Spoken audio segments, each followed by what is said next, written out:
భరత గారు ఏంటి సార్ ఎలా ఉంది బడ్జెట్ చూశారు కదా మీరు దేశం మొత్తం సరే బడ్జెట్ ఎలా ఉంది ఇది దేశం మొత్తం ఏ రాష్ట్రానికి వాళ్ళు మాట్లాడుకుంటారు కదండి ఆంధ్రప్రదేశ్కి సంబంధించి ఏ రకంగా కనిపించింది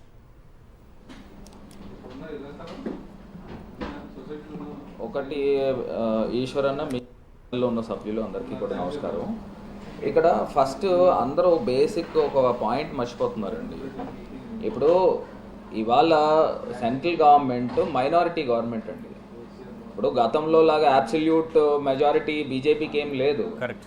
ఇవాళ బీజేపీ నంబర్ షార్ట్ ఉంది. నంబర్ షార్ట్ ఉన్నప్పుడు ఆంధ్రప్రదేశ్ ఎంపీల యొక్క సపోర్టు ఖచ్చితంగా వాళ్ళకి అవసరము. అదే రకంగా బీహార్ వీళ్ళు జేడీయూ కూడా సపోర్ట్ చేశారు.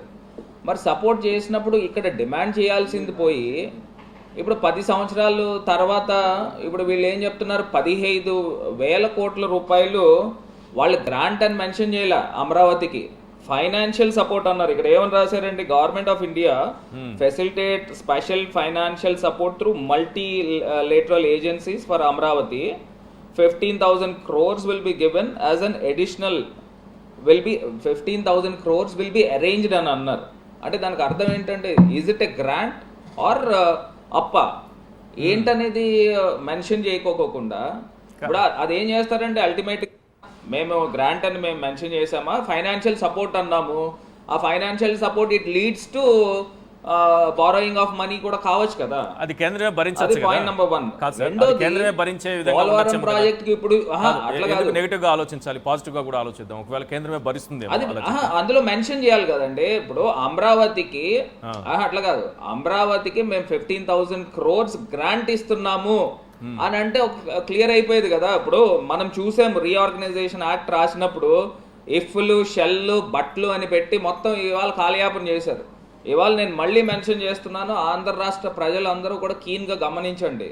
ఇవాళ బీజేపీ అబ్సల్యూట్ గవర్నమెంట్ లేదు గతంలో లాగా. ఇవాళ డిమాండ్ చేయాలి, రేపు పరిస్థితులు ఎట్లా ఉంటాయో తెలియదు. ఇప్పుడు ఉన్నంతలోనే ఇల్లు చక్కబెట్టుకోవాలి కదండి. ఇప్పుడు ఇవాళ మీరు వీళ్ళు డిమాండ్ చేయాలి కదా. దాంతో పాటు పోలవరం ప్రాజెక్ట్ అసలైంది ఇష్యూ.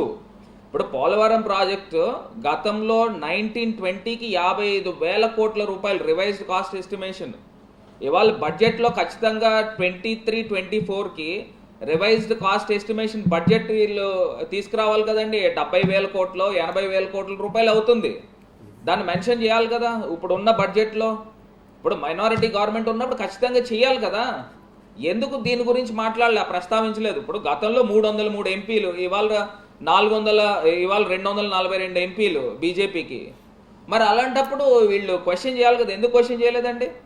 ఇప్పుడు ఇది కాకుండా ఇప్పుడు బీహార్ ఉంది, బీహార్ వాళ్ళు రూరల్ ఏరియాలు రోడ్స్కి 26,000 కోట్ల రూపాయలు గ్రాంట్ తెచ్చుకున్నారు. మరి ఇక్కడ ఎందుకు తెచ్చుకోరండి? అక్కడ వర్షాభావం ఉన్న ప్లేసెస్కి 11,000 కోట్ల రూపాయలు బీహార్కి ఇచ్చారు. ఇక్కడ ఎందుకు ఇవ్వరండి? ఇప్పుడు వెనకబడిన జిల్లాలకు డబ్బులు ఇస్తా అన్నారు, మరి ఆ డబ్బులు ఎంత అనేది మెన్షన్ చేయాలి కదా. ఇప్పుడు కేపీకే తరహాలో ఒరిస్సా తరహాలో ఆ పెర్ క్యాపిటల్ ఇన్కమ్ బేస్ చేసుకుని దానికి కూడా ఒక సబ్స్టాన్షియల్ అమౌంట్ చెప్పాలి కదా. ఇప్పుడు గతంలో చంద్రబాబు నాయుడు గారు ఎన్డీఏలో ఉన్నప్పుడు ఒక్కొక్క జిల్లాకి 50 కోట్లు ఇచ్చేవారు. అంటే అదే తరహా డబ్బులు ఇస్తారా ఇప్పుడు? క్లారిటీ ఇవ్వాల్సిన అవసరం ఉంది. అది దాని గురించి మెన్షన్ చేయాలా? పైగా దాని గురించి మెన్షన్ ఒకవేళ అదే తరహా ఇస్తే ఇంకొక పాయింట్ ఉంది అక్కడ. ఇప్పటికే 1,050 కోట్లు ఇచ్చున్నారు. ఆ ప్యాకేజీలో మళ్ళీ దాన్ని కూడా తగ్గిస్తారేమో. నేను అదే చెప్తున్నా. ఇప్పుడు గతంలో జగన్మోహన్ రెడ్డి గారు ముఖ్యమంత్రి కింద ఉన్నప్పుడు ఆయన ప్రకాశం జిల్లాను కూడా యాడ్ చేయాలని చెప్పేసి ఆ రోజు మాట్లాడిన సందర్భం. ఇప్పుడు ఇవాళ ప్రకాశం జిల్లాను కూడా యాడ్ చేశారు. కాకపోతే ఎంత డబ్బు ఇస్తారనేది మెన్షన్, ఒక క్లారిటీ లేదు. ఆ క్లారిటీ లేకపోవడం ఇప్పుడు నేను ప్రధానంగా చెప్పింది. ఇప్పుడు ఏదైతే పోలవరము జీవనాడి, ఖచ్చితంగా జీవనాడి, పోలవరాన్ని ముందుకు తీసుకెళ్తామని చెప్పడం ఏంటంటే ఆల్రెడీ చట్టంలోనే ఉంది. ఇప్పుడు దానికంటూ రివైజ్డ్ కాస్ట్ ఎస్టిమేషన్ దాంట్లో బడ్జెట్ లో పెట్టాలి కదా. దాంట్లో పెట్టకుండా మీరు వీళ్ళు ఈ రకంగా మాట్లాడుతున్నారంటే కాలయాపన చేసినట్టే. మీ పార్టీ ఎంపీలు గట్టిగా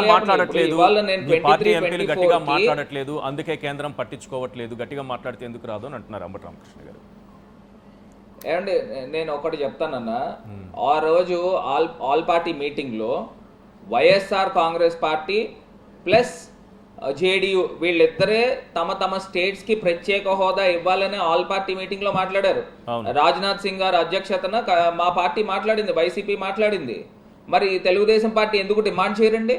అంటే వాళ్ళ స్టేట్ ప్రయోజనాలు అవసరం లేదా అని అడుగుతా ఉన్నా. ఎందుకు డిమాండ్ చేయలేదండి? ఇప్పుడు నిజంగా ఆ రోజు జేడీయూ ఆల్ పార్టీ మీటింగ్ లో మాకు ప్రత్యేక హోదా ఇచ్చి తీరాలని మెన్షన్ చేసింది కాబట్టి 26,000 కోట్ల రూపాయలు వాళ్ళు రూరల్ ఏరియాస్ లో ఉన్న రోడ్స్ డెవలప్మెంట్ కి ఆ డబ్బులు కేటాయించారు. 11,000 కోట్ల రూపాయలు వర్షాభావం ఉన్న జిల్లాలకి వాళ్ళు కేటాయించారు, అమౌంట్స్ మెన్షన్ చేశారు. ఇవాళ ఆంధ్రప్రదేశ్ కి మెన్షన్ చేసిందల్లా ఒకటే 15,000 కోట్ల రూపాయలు. అది గ్రాంటో తెలీదు, లోనో తెలీదు. సో ఇక్కడే మనకి క్లియర్ గా తేటతలం అవుతుంది. ఇప్పుడు నేను ఇవాళ నిజంగా 15,000 కోట్ల రూపాయలు 5 ఏళ్లకే సార్ ఖచ్చితంగా డిమాండ్ 5 ఏళ్లలోనా ఈ మొదటి సంవత్సరంలోనా ఈ 15,000 కోట్లు?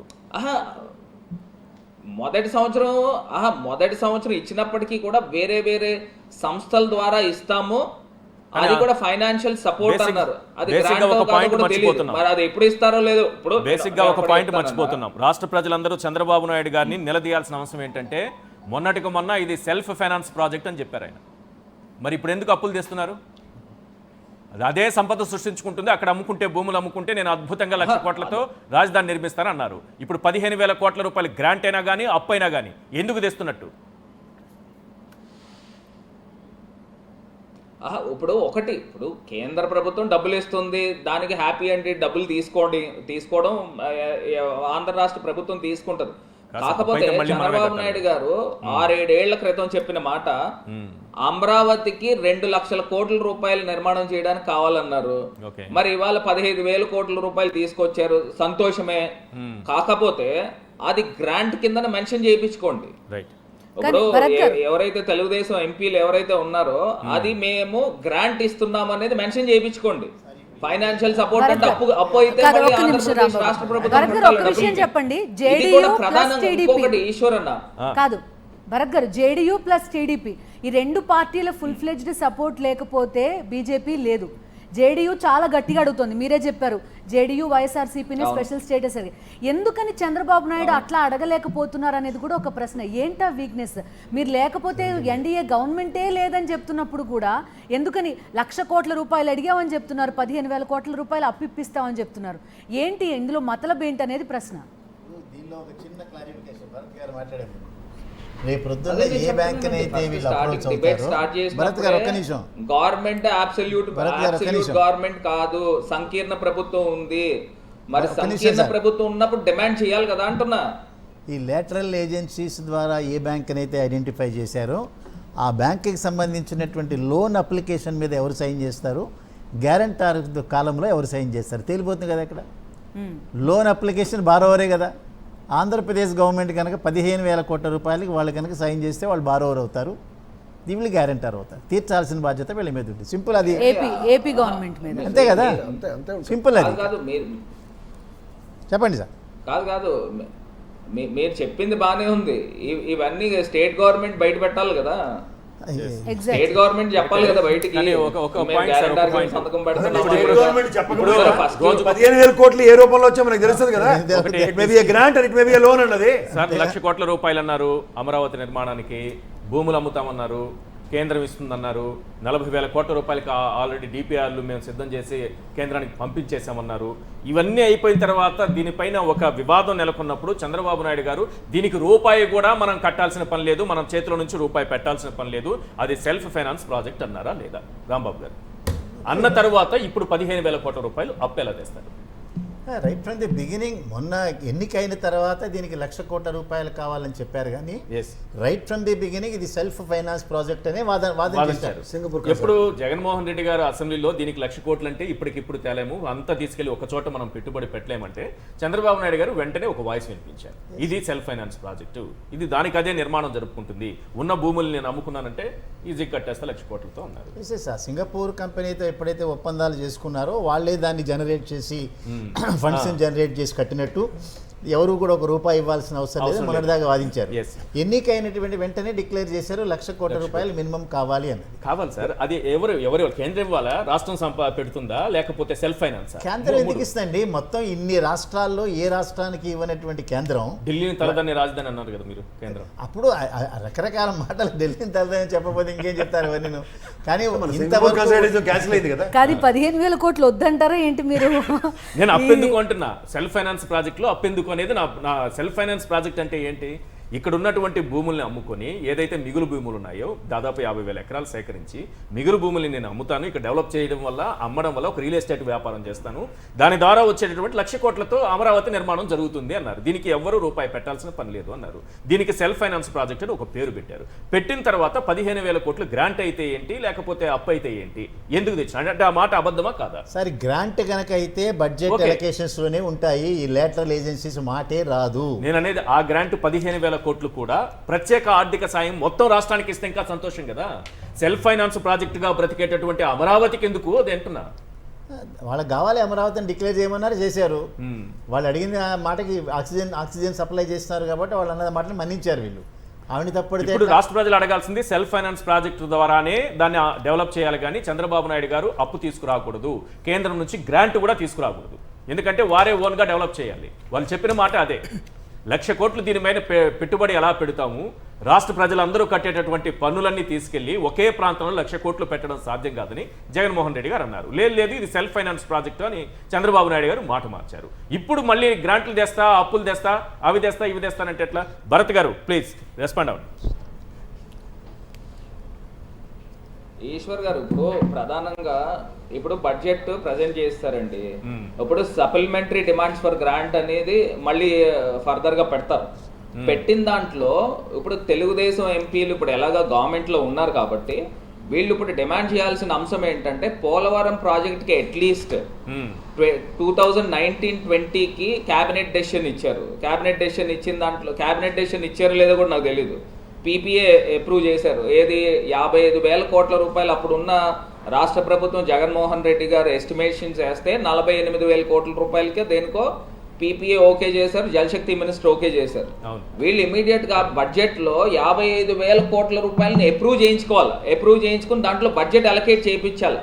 అలకేట్ చేయిస్తే అప్పుడు R&R ప్యాకేజ్ కానీ LA కాంపోనెంట్ కానీ ఆ డబ్బులు వస్తే పోలవరం ప్రాజెక్ట్ ముందుకు వెళ్తుంది. అంతే తప్పితే ఏదో కాలయాపన చేసాము, మేము 15,000 కోట్ల రూపాయలు అమరావతికి తీసుకుని వచ్చాము అని జేజేలు కొట్టుకుంటే సరిపోదండి. ఇప్పుడు ప్రధానంగా ఇప్పుడు ఏదైతే గవర్నమెంట్ ఈ సంకీర్ణ ప్రభుత్వంలో ఉంది కాబట్టి సో ఖచ్చితంగా గవర్నమెంట్ని తెలుగుదేశం పార్టీ వాళ్ళు డిమాండ్ చేయాలి, వాళ్ళ ఎంపీలు డిమాండ్ చేసి పోలవరం ప్రాజెక్ట్కి రివైజ్డ్ కాస్ట్ ఎస్టిమేషన్ మీరు ఆమోదించండి అని డిమాండ్ ఫర్ గ్రాంట్స్ లో సప్లిమెంటరీ బడ్జెట్ పెడతారు. ఆ బడ్జెట్ పెట్టిన దాంట్లో దీన్ని ఓకే చేయించుకోవాలి. ఇలాంటి మానేసి దాంతో పాటు వెనకబడిన జిల్లాలకి రెండో అంశము వెనకబడిన జిల్లాలు ఏదైతే మెన్షన్ చేశారో చెప్పండి వెనకబడిన జిల్లాలకు ఏదైతే మెన్షన్ చేశారో ఉత్తరాంధ్ర గానీ, ప్రకాశం గానీ, రాయలసీమ ప్రాంతాలు గానీ, దీనికి కూడా కేబీకే తరహాలో పెర్ క్యాపిటల్ ఇన్కమ్ ప్రకారంగా ఒక స్పెషల్ ప్యాకేజ్ ని మెన్షన్ చేయించుకోవాలి. అంతేగాని 50 కోట్ల రూపాయలు ప్రతి జిల్లాకి ఇస్తామనంటే ఏ మూలకు వస్తుందండి? దీన్ని కూడా ఒరిస్సా, జార్ఖండ్ తరహాలో ఉందా? లేదు కదా, తీసేసారు. ఇప్పుడు ఇందాక వెనకబడిన జిల్లాలకు కూడా ఏదో ఫైనాన్షియల్ అసిస్టెన్స్ ఇస్తామని చెప్పారు.